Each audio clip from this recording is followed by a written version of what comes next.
السلام عليكم ورحمة الله وبركاته. نحمده ونصلي على رسوله الكريم، أما بعد. قال الله سبحانه وتعالى في كلامه القديم: فقد لبثت فيكم عمرا من قبله أفلا تعقلون. آمنا بالله صدق الله مولانا العظيم. கண்ணியத்திற்கும் மிகுந்த மரியாதைக்கு மரித்தான மேலான பெரியோர்களே, பாசத்திற்குரிய சகோதரர்களே, கண்மணி நபிகள் நாயகம் ஸல்லல்லாஹு அலைஹி வஸல்லம் அவர்களின் கண்ணியமான உம்மத்துமார்களே, பெருமானார் ஸல்லல்லாஹு அலைஹி வஸல்லம் அவர்கள்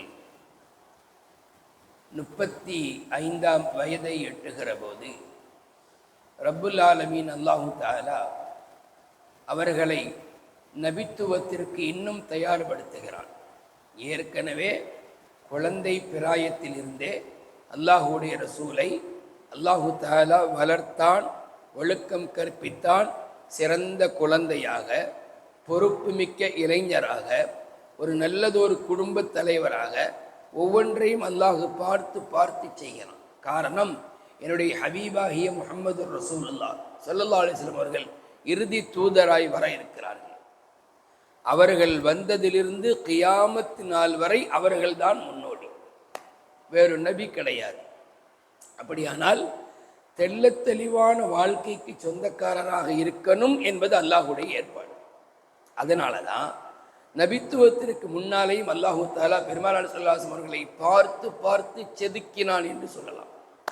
ஒரு அழகான ஒரு குடும்ப வாழ்க்கையின் தலைவராக அல்லாஹ் ஆக்குகிறான். ஒரு அழகான ஒரு இளைஞராக அல்லாஹ் வெளிப்படுத்துகிறான். நல்லதொரு சாலிகான குழந்தையாக அல்லாஹ் வளர்த்தெடுக்கிறான் ஒவ்வொரு பகுதியும். இப்ப நாயகத்தின் வயது 35. காபத்துல்லாஹுவை மறுபடியும் கட்டக்கூடிய, புனர் நிர்மாணம் செய்யக்கூடிய ஒரு தேவை வந்தது. லேசா காபத்துல்லாஹ் பற்றி 2-3 வரிகள் சொல்லிக்கிறோம். முதலாக காபத்துல்லாஹை கட்டியவர்கள் மலக்குமார்கள். எங்கே கட்டுனாங்கண்டா, அந்த பைத்துல் மஅமூர் அப்படின்னு 7வது வானத்தில் அங்கே ஒரு காபா மாதிரி இருக்கு, ஒரு பள்ளிவாசல் இருக்குது பைத்துல் மஅமூர். அந்த பைத்துல் மஅமூர் அது ஒரு அல்லாஹ்வுடைய இல்லம். அதை சுற்றி ஒவ்வொரு நாளும் 70,000 மலக்குமார்கள் தவாப் செய்கிறார்கள் அந்த பைத்துல் மஅமூரை. அப்படி எந்த அளவுக்குனா, ஒரு முறை சுற்றி வருபவர்கள் மறுமுறை மீண்டு வருவதில்லை. அந்த அளவிற்கு அல்லாஹ் மலக்குமார்களின் பட்டாளங்களை வைத்து அந்த பைத்துல் மஅமூரை அல்லாஹ் தவாப் செய்ய வைக்கிறான். அந்த பைத்துல் மஅமூருக்கு நேர் கீழே, இப்படி அந்த பைத்துல் மஅமூருக்கு நேர் கீழே காபத்துல்லாஹவை மலக்குமார்கள் கட்டினார்கள். ஒரு கற்பனை, அதாவது ஒரு ஆள் பைத்துல் மஅமூர்லேருந்து கீழே விழுந்தார்னா நேராக காபத்துல்லாஹ்லேருந்து விடுவார். அந்த மாதிரி நேர் அல்லாஹ் கீழே கட்டினார் மலக்குமார்களை வைத்து. அதன் பின்பு ஆதம் அலைஹிஸ்ஸலாம் அவர்கள் அதை கட்டினார்கள். அப்போ கூட சொல்லப்பட்டுச்சான், அந்த அவ்வலுல் பஷர் வஹுவ அவ்வலுல் பைத். நீங்கள் மனிதர்களில் முதலாம் அவர், அது இறை இல்லங்களில் முதலாம் இல்லம் அப்படின்னு சொல்லப்பட்டுச்சு. அதற்கு பின்பு கொஞ்ச நாட்கள் கழித்தது, இப்ராஹிம் அலைஹிஸ்ஸலாம் அவர்களும் இஸ்மாயில் அலைஹிஸ்ஸலாம் அவர்களும் அதை கட்டினார்கள். அவர்கள் கட்டுகிற போது பூமியிலிருந்து 9 அடி உயரத்தில் தான் அதனுடைய அந்த கட்டிடத்தை வைத்தார்கள், பாடியினுடைய ஷேப்பை வைத்தார்கள். அப்போ காபாவுடைய வாசல் என்பது தரையோடு இருந்தது. நாட்கள் உருண்டோடியது. ஒரு மிகப்பெரிய ஒரு வெள்ளம் வந்தது, ஒரு தீ விபத்து வந்தது. அதிலே காபத்துல்லாஹ் மறுபடியும் ஒரு சிதிலமடைந்து போனது, சேதமடைந்து போனது. குறிப்பாக குறைஷியருடைய காலத்தில் பெருமானார் ஸல்லல்லாஹு அலைஹி வஸல்லம் 35ஆம் வயதில் மறுபடியும் அதை கட்ட வேண்டிய தேவை ஏற்பட்டது. இப்போ என்ன செஞ்சாங்க அப்படின்னா, குறைஷி காபிர்கள் காபாவை இன்னும் 9 அடி உயர்த்தி, ஏற்கனவே எவ்வளோ இருக்குது 9 அடி, இன்னும் 9 அடி உயர்த்தி 18 அடி உயரம் அதனுடைய அமைப்பை ஆக்கினார். இன்னைக்கு அது 18 அடி தான். பூமியில் இருந்து மிகச் சரியாக பார்த்தால் 18 அடி அதனுடைய உயரம், காபாவுடைய உயரம். அதே போல் வாசலை மேலே உயர்த்தி வைத்து விட்டார். முன்னாடி எப்படி இருந்துச்சுன்னா தரையோடு இருந்துச்சு, திறந்து போகிற மாதிரி. இப்போ என்ன செஞ்சிட்டாங்கன்னா, எல்லாரும் போகிறாங்க. அந்த குறைஷிகளுக்கு ஏற்கனவே அந்த இதெல்லாம் இருக்குது, ப்ரெஸ்டேஜ் ப்ராப்ளம், ஈகோ, நாம் உயர்ந்த தட்டு மக்கள் அப்படின்னு நாம் மட்டும்தான் போகணுங்கிறதுக்காக என்ன செஞ்சாங்கன்னா, காபாவுடைய வாசல் அப்படி ஒரு கிட்டத்தட்ட ஒரு 6-7 அடி உயரமாக வச்சுட்டாங்க. இப்போ நம்மெல்லாம் வந்து அந்த காபாவுடைய வாசலை பிடிக்கிறோம்ல, கீழே தரையில் நின்று பிடிக்க முடியாது. அங்கே ஒரு திண்டு மாதிரி போடப்படும். அதில் ஏற நின்னாதான் காபாவுடைய வாசல் நம்ம கையில் கிடைக்கும், அந்த துணி நம்ம கையில் கிடைக்கும். இப்போ இவங்களுக்கெல்லாம் ஈஸியாக கிடைச்சிருக்கு, நல்ல ஹைட்டாக இருக்காங்கல்ல, அவங்களுக்கெல்லாம் அப்படி சாதாரணமாக அப்படி அதை பிடிச்சிடறாங்க. நம்மெல்லாம் ரொம்ப எட்டி எட்டி பிடிக்க வேண்டியது கயிறு. அப்போ குறைஷிகள் அதை கட்டினாங்க. கட்டுறதுக்கு முன்னாடி என்ன நிபந்தனை போட்டாங்கன்னா, அங்கே பாருங்க, இது அல்லாஹுடைய ஆலயம், இல்லம். இந்த இல்லத்தினுடைய கட்டிட நிதிகளில் எந்த ஹராமான காசும் வந்துடக்கூடாது. பாருங்க, ஆச்சரியம், இஸ்லாம் வரலை, இஸ்லாம் இன்னும் 5 வருஷம் இருக்கு நபி அவங்களுக்கு நபித்துவம் கிடைக்கிறதுக்கு. 35ஆம் வயது குறைச்சிகள் என்ன சொல்றாங்கன்னா, ஹலாலான காசுல மட்டும்தான் இதை கட்டணும்னு சொல்லி, எந்த வட்டி காசோ அல்லது விபச்சாரத்தில் வந்த காசு எதுவுமே கூடாது. அப்ப நிதி திரட்டப்பட்டுச்சு. நிதி திரட்டுனா நிதி வந்து போதலை. என்ன போதலை? ஹஜ்ரத் இப்ராஹிம் அலைஹிஸ்ஸலாம் அவர்கள் எந்த ஒரு அகலத்தில் கட்டினார்களோ அந்த அகலத்தில் கட்ட இந்த காசு பத்தலை, வேற நிதியும் சேரலை. என்ன செஞ்சாங்க? வேற வழி இல்லாம இந்த ஹத்தீம், அந்த ஹிஜ்ர இஸ்மாயில் சொல்ற இல்லையா, இஸ்மாயில் அலைஹிஸ்ஸலாமுடைய அந்த தூண், அதை வந்து காபாவுக்கு வெளியில வச்சுட்டாங்க. அது ஆக்சுவலா காபாவுக்கு உட்பட்ட பகுதி, ஆனா அது காபாவை சார்ந்தது தான் என்பதை விளக்கும் விதமாக ஒரு சிறிய திண்டை கட்டிட்டாங்க, ஒரு திண்டு மாதிரி சவர மாதிரி கட்டிட்டாங்க. அப்ப அதுவே என்ன நமக்கு விளக்கிருச்சு, நமக்கு புரிய வச்சிருச்சுன்னா, இதற்கு உள்ள தவாப் செய்யக்கூடாது, இதற்கு அவுட்டர்ல தான் செய்யணும். ஏன்னா இது காபாவை சார்ந்தது. ஏன் நம்ம உள்ள இழுக்கலைன்னா காசு பத்தலை, என்ன செய்யல, ஹலாலான காசு மட்டும்தான் சேர்க்கணும்னு சொல்லி முடிவு பண்ணதுனால அவ்வளவுதான் வந்துச்சு. 10,000 ரூபாய் எஸ்டிமேட் போடப்பட்டுச்சு, 8,000 ரூபா தான் வந்துச்சு. என்ன செய்ய முடியும்? அந்த 8,000 ரூபாயில கட்டி முடிச்சுட்டாங்க. அதற்கு பின்பு வசதிகள் பல வந்தது, வந்து அதனுடைய சம்பவம் இழுத்துக்கிட்டே போகுதுன்னு வைங்களேன். அப்போ அந்த கபாவை புனர் நிர்மாணம் செய்த போது ஒவ்வொரு கபீலாவை, ஒவ்வொரு கோத்திரத்தை சார்ந்த மக்களும் கற்களை சுமந்தார்கள், மண்ணை சுமந்தார்கள், எல்லா காரியங்களும் ஈடுபட்டாங்க, இன்க்ளூடிங் நபி ஸல்லல்லாஹு அலைஹி வஸல்லம். பெருமானார் ஸல்லல்லாஹு அலைஹி அவர்கள் உட்பட எல்லோருமே அந்த பணியில் ஈடுபட்டாங்க. அல்லாஹு அக்பர், ரொம்ப பெருமையான ஒரு பணியாக செய்தார்கள். நபி அவர்களும் இந்த காரியங்கள் ஈடுபட்டாங்க. கட்டி முடித்து ஹஜ்ருல் அஸ்வதை அதன் இடத்தில் பொருத்த வேண்டிய ஒரு சூழல் வந்தது, ஒரு சூழ்நிலை வந்தது.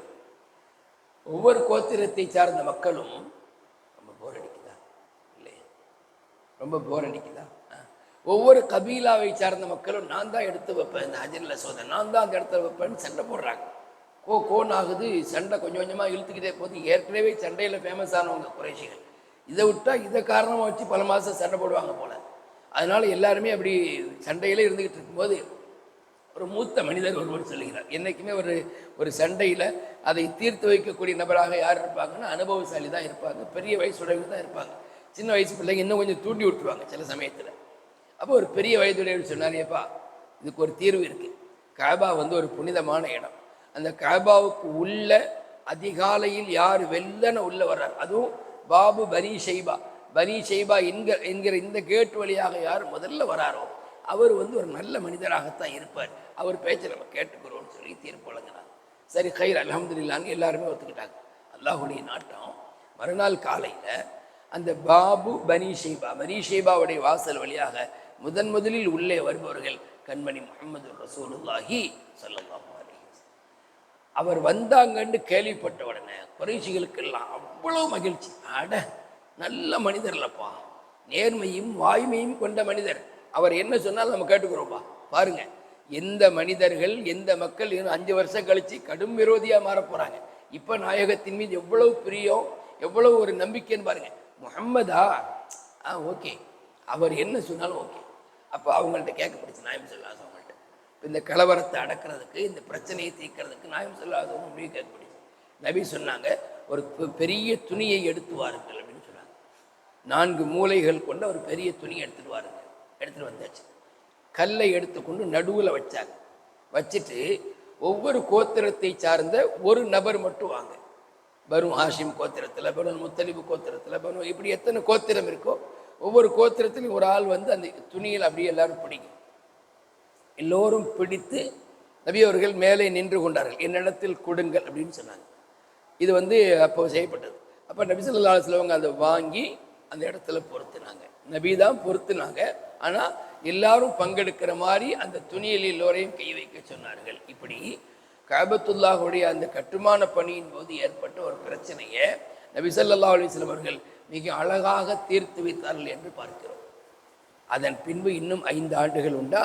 இந்த 5 ஆண்டுகளில் விளக்கமும் ஞானமும் பொறுமையும் நல்ல குணமும் கொண்ட ஒரு நல்ல மனிதராக நபி அவர்கள் மக்கள் மத்தியில் இருக்கிறார்கள். எந்த விஷயங்களாக இருந்தாலும் நபியிடத்தில் மக்கள் மீளுவார்கள். அந்த மாதிரியான ஒரு சிறந்த மாமனிதர். சேவைகள் செய்கிறதா இருந்தாலும் சரி, சமூக சேவையிலும் முன் வருவார்கள். ஒரு பிரச்சனை என்று சொன்னால் அந்த பிரச்சனையை தீர்க்க முன் வருவார்கள். ஒரு கஷ்டப்பட்ட நபருக்கு, இன்னும் சொல்லப்போனால் நாயம் ஸல்லல்லாஹு அந்த காலத்து பணி என்ன தெரியுமா? அந்த அந்த 40 வயதுக்கு முற்பட்ட காலத்தில் என்ன பணின்னா, இல்லாத நபருக்காக சம்பாதித்து கொடுப்பது. ஆச்சரியப்படுறீங்க, தனக்காக அவங்க சம்பாதிக்கலை. ஒரு ஆங்கிலேய எழுத்தாளர் சொல்கிறார், மிஸ்டர் மோயர் ஆங்கிலேய எழுத்தாளர் சொல்கிறார், முஹம்மது எந்த காலத்திலும் தனக்காக வேண்டி பொருள் சேகரிக்க வேண்டும் என்கிற ஆசையை கொண்டவராக இல்லை. ஆச்சரியமா இருக்கு. அதாவது நாயகம் ஸல்லல்லாஹு அலைஹி வாழ்க்கை வரலாற்று ஆய்வு செய்கிறாங்க ஆசிரியர்கள், அது வரலாற்று ஆசிரியர்கள். அவர் சொல்லுகிறார், ஆங்கிலேய ஆசிரியர், முஹம்மது ஸல்லல்லாஹு அலைஹி வஸல்லம் எந்த காலத்திலேயும் பொருளை சேகரிக்கிற ஆசையை கொண்டவராகவே இருந்ததில்லை. அப்போ இப்போ சேகரித்தாங்களே யாருக்காக, சம்பாதிச்சாங்களே யாருக்காகனா கஷ்டப்படக்கூடிய நபர்களுக்கு உதவுவதற்காக. அதனால தான் நபித்துவம் கிடைத்த போது அந்த குணத்தை முன்னிறுத்தி ஹதீஜா அம்மா சொன்னாங்க, நீங்கள் நல்ல மனிதர் இல்லைங்க, மக்களுக்காகலாங்க நீங்கள் சேகரித்து கொடுத்தீங்க அப்படின்னு புகழ்ந்து பாராட்டினாங்கன்னு அந்த நபித்துவ வரலாற்றில் வருது. அப்போ இந்த 40 ஆண்டுகளுக்கு முன்பாக நபி அவர்கள் ஸல்லல்லாஹு அலைஹி வஸல்லம் ரொம்ப சிறந்த மாமனிதராக இருந்தார்கள். அல்லாஹ் அப்படி ஆக்கினான். அப்போ தானே நபித்துவத்தின் போது தங்களை பற்றி எடுத்துரைக்கும் போது மக்கள் உடனே என்ன செய்வாங்க, உள்வாங்கிக் கொள்வார்கள் என்கிற ஒரு திட்டத்தில் அல்லாஹ் இந்த ஏற்பாடுகளை செய்தான். கண்மணி நாயகம் ஸல்லல்லாஹு அலைஹி வஸல்லம் அவர்கள் சிறந்த சமூக சேவகராய் தன்னை வெளிப்படுத்தினார்கள். கண்மணி நாயகம் ஸல்லல்லாஹு அலைஹி வஸல்லம் அவர்கள் சிறந்த சமூக சேவகராய் தன்னை வெளிப்படுத்தினார்கள். முஸ்லிம் சமுதாயமாகிய நாமும் நம்மிடத்திலேயும் அந்த சமூக சேவையினுடைய மனப்பான்மை வர வேண்டும். ரப்புல் ஆலமீன் அல்லாஹு தஆலா அதுபோல பரந்த குணங்களை நமக்கு தந்தருள்வானாக. ஆமீன் ஆமீன் யா ரப்பல் ஆலமீன். அஸ்ஸலாமு அலைக்கும் வரஹ்மத்துல்லாஹி வபரகாத்துஹு.